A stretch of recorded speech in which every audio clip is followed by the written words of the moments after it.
বিসমিল্লাহির রহমানির রহিম।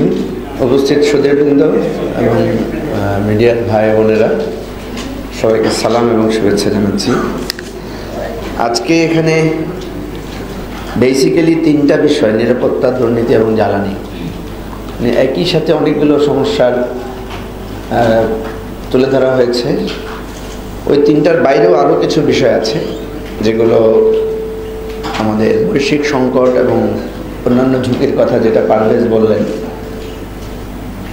অ্যাকচুয়ালি আমরা যখন থ্রেট নিয়ে আলোচনা করি, আমাদের তো একটা কমন আইডিয়া আছে যে থ্রেট নিয়ে শুধু আলোচনা করার পাশাপাশি আমাদেরকে আমাদের স্ট্রেংথ এবং অপরচুনিটি সেটাও কাছে রাখতে হবে।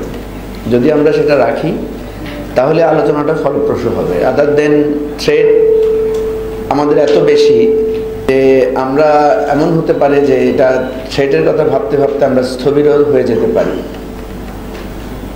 এবং আমাদের এই সমস্যাগুলো একটার সাথে একটা এতভাবে অঙ্গাঙ্গিভাবে জড়িত, যেটা জিল্লু ভাই বললেন যে কেন এতগুলো জিনিসকে একসাথে তুলে এনেছেন। কারণ কোনো একটাকে আলাদা করে যদি আমরা মনে করি যে সংস্কার করে ফেলবো, সমাধান করে ফেলবো, এটা হবে না। আমরা আমাদের যে নতুন রাজনৈতিক দল গঠন করেছি, আমাদের দলটাকে আমরা ব্র্যান্ডিং করেছি এই চিন্তায় যে আমরা সমস্যার সমাধানের রাজনীতি করব। কোনো মতাদর্শিক বা কোনো তথাকথিত আইডিওলজি চর্চার চাইতেও আমরা সমস্যা সমাধান কেন্দ্রিক পলিটিক্সটাকে ফোকাস করব। এটাই ছিল আমাদের দলের উদ্দেশ্য। তো সেটা নিয়ে আমরা অনেক রিসার্চ করেছি, গবেষণা করেছি, কাজকর্ম নানাভাবে আলোচনা করে আমরা দেখলাম যে আমরা 22টা সমস্যাকে চিহ্নিত করেছি, 22। এবং এগুলোর যদি পলিসি সলিউশন আমরা করতে পারি সামগ্রিকভাবে, তাহলে আমাদের দেশটা একটা লাইনে ওঠা সম্ভব, অন্তত একটা রাষ্ট্র হিসেবে। রাষ্ট্রের বিবেচনায় আমরা যদি আমাদের দেশটাকে দেখি তাহলে দেখা যাবে যে রাষ্ট্রের যে চরিত্র, এই চরিত্রই আমাদের দেশটা এখনো গড়ে ওঠে নাই। কারণ একটা রাষ্ট্র বলতে আমরা যেটা বুঝি যে যেখানে জনগণ তার অধিকার, তার নিরাপত্তা, তার স্বাভাবিক সুবিধাগুলো পাবে। যেমন দেখেন আমাদের এখানে ইলেকট্রিসিটি ক্রাইসিস, কিছুদিন আগেও আমরা অনেক গ্রাম ছিল আমাদের যেটা অন্ধকার, ইলেকট্রিসিটি পৌঁছায় না, 100 ভাগ বিদ্যুৎ আমরা নিশ্চিত করতে পারি নাই, স্বাস্থ্যসেবা নিশ্চিত করতে পারি নাই, শিক্ষার বিরাট সমস্যা ছিল, যেটা হয়তো কিছুটা আমরা এখন নারী শিক্ষা বা শিশুদের শিক্ষার ক্ষেত্রে প্রাইমারি লেভেলে আমরা কিছুটা অগ্রগতি অর্জন করেছি।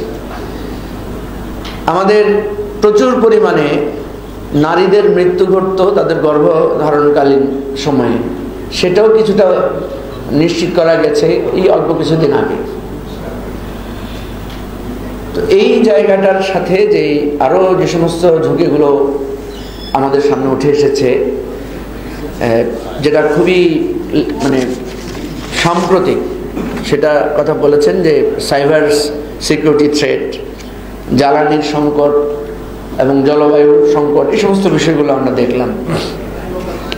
যেখানে উন্নত বিশ্ব তাদের ফিউচার থ্রেট কি হতে পারে সেটা নিয়ে আলোচনা করছে। আমরা যখন আধুনিক রাষ্ট্র ব্যবস্থার দিকে তাকাই, আমরা দেখি তারা ওয়েলফেয়ারের এমন জায়গায় ভাবছে, তারা প্রাণী অধিকার, তাদের মৎস্য অধিকার, তাদের জীববৈচিত্র্যের অধিকার নিয়ে ভাবছে। সেখানে আমরা এখনো আমাদের স্যানিটেশন, সেখানে আমাদের এই যে ফ্লোটিং পিপলরা মাদকাসক্ত হয়ে যাচ্ছে, আমাদের সীমান্ত দিয়ে অবাধে মাদক ঢুকছে, চোরাচালান হচ্ছে, এই সমস্ত বিষয় আমরা এখন পর্যন্ত নিশ্চয়তা তৈরি করতে পারি না। এখন আমি যেটা বুঝি, আমি সমাধানের দিকটাকেই ফোকাস করব, যেহেতু সমস্যার বিষয়গুলোই বেশি এসেছে। সমাধানটা কি হতে পারে? এমন কিছু সমাধানের কথা কি আমরা ভাবতে পারি যেখানে অল্প কিছু জায়গায় আমরা ফোকাস করব, কিন্তু সেটা হয়তো সামগ্রিকভাবে আমাদের মধ্যে কাজ করবে। যেমন আমরা এই সমস্যাগুলোর মধ্যে একটা জায়গায় যদি আমরা ধরি, সেটা হচ্ছে দুর্নীতি। সেই দুর্নীতিটা যদি আমরা রোধ করতে পারি তাহলে দেখা যাবে আমাদের এটা সামগ্রিক প্রভাবের মধ্যে কাজ করবে। আমাদের রাষ্ট্রে কাঠামো আকারে, আমার এখনো মনে আছে আমরা যখন ছোটবেলায় 6-7-এ পড়তাম, তখন দেখতাম রেশন কার্ড নিয়ে আমরা রেশন তুলতে যেতাম। এখানে যারা আরো সিনিয়র আছেন তাদের অনেকেরই, যারা ধনী তাদেরও সেটাই অভিজ্ঞতা না থাকারই কথা। তাহলে এখানে রেশনিং সিস্টেম একটা স্টাবলিশ ছিল, এটা আমরা হয়তো হিসেবে পেয়েছি, উত্তরাধিকার সূত্রে পেয়েছি, কিন্তু এরপরে দেখা গেল এখন কিন্তু এটা আর নাই। এখন আমরা দেখছি ট্রাকের মধ্যে রাস্তায় দাঁড়িয়ে রোদের মধ্যে ঠেলাঠেলি ধাক্কাধাক্কি করে আমাদেরকে ন্যায্য মূল্যে দ্রব্য কিনতে হয়। এখন এই দুর্নীতির জায়গাটা আমি শুধু ফোকাস করে শেষ করবো, যেহেতু সময় কম। আমাদের এই দুর্নীতি দমন কমিশনকে আমরা যে কার্যকর করতে পারছি না বলা হচ্ছে, বরং উল্টো বলা হচ্ছে যে দুর্নীতি দমন কমিশনটাই হচ্ছে দুর্নীতির আখড়া। আমাদের যারা শাসন করবে, আমাদের কোর্ট, এখানে সুব্রতদা আছেন, আমাদের কোর্টে একটা আলাদা ফি উকিলরা আলাদা করে নিয়ে থাকেন তদবিরের জন্য, পেশকারকে দেওয়ার জন্য, পিয়নদেরকে দেওয়ার জন্য, যে ঘাটে ঘাটে টাকা দেওয়ার জন্য। এটা কিন্তু এখন আর দুর্নীতির পর্যায়ে নাই, এটা একটা অধিকারের পর্যায়ে পৌঁছে গেছে, যে পেশকারকে আলাদা করে টাকা না দিলে ফাইল তো জমাই দেওয়া যাবে না। পুলিশের জায়গায় একই রকম অবস্থা, যেখানে কোর্ট, যেখানে ন্যায় প্রতিষ্ঠা করবে, যেখানে পুলিশ মানুষের অধিকারকে নিশ্চয়তা দিবে, সেখানে সবচেয়ে বেশি দুর্নীতি হচ্ছে।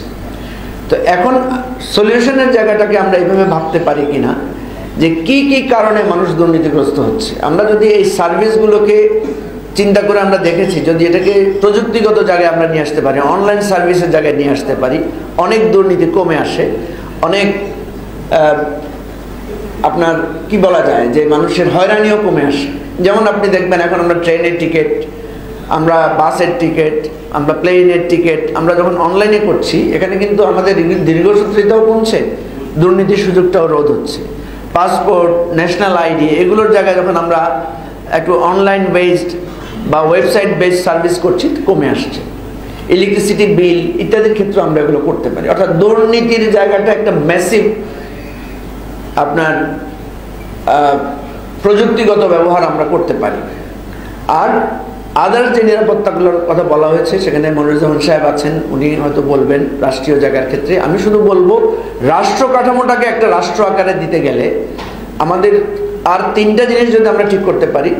একটা হচ্ছে রেগুলার ইলেকশন সিস্টেম, যেটা বদিউল আলম মজুমদার সাহেব সবসময় বলেন যে আমাদের দেশে যদি 5টা ইলেকশন পর পর এমন হতে পারতো, ফেয়ার ইলেকশন, তাহলে কিন্তু আমাদের ডেমোক্রেটিক নর্মস অনেকটা জায়গায় চলে আসতে পারতো, আমাদের দেশটা অনেক সুশাসনের জায়গায় যেতে পারতো।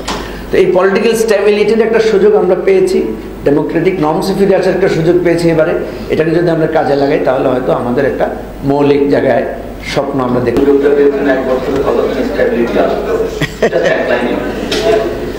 না, খুব বেশি আসেনি, কিন্তু কিছু কিছু জায়গায় আছে। যেমন ধরেন, আমরা এখন স্বাধীনভাবে মত প্রকাশ করতে পারছি, রাজনৈতিক দলগুলো একসাথে বসার সুযোগ ছিল না, নানা মত পথের লোকেরা আমরা একসাথে বসছি, কথাবার্তা বলছি, সরকারের বিরুদ্ধে আমরা ব্যাপক সমালোচনা করতে পারছি, মিডিয়াগুলো অনেকটা কম্পারেটিভলি ফ্রিডম ভোগ করছে, যদিও পরিপূর্ণ আমরা বলা যাবে না। সবাইকে ধন্যবাদ। আসসালামু আলাইকুম।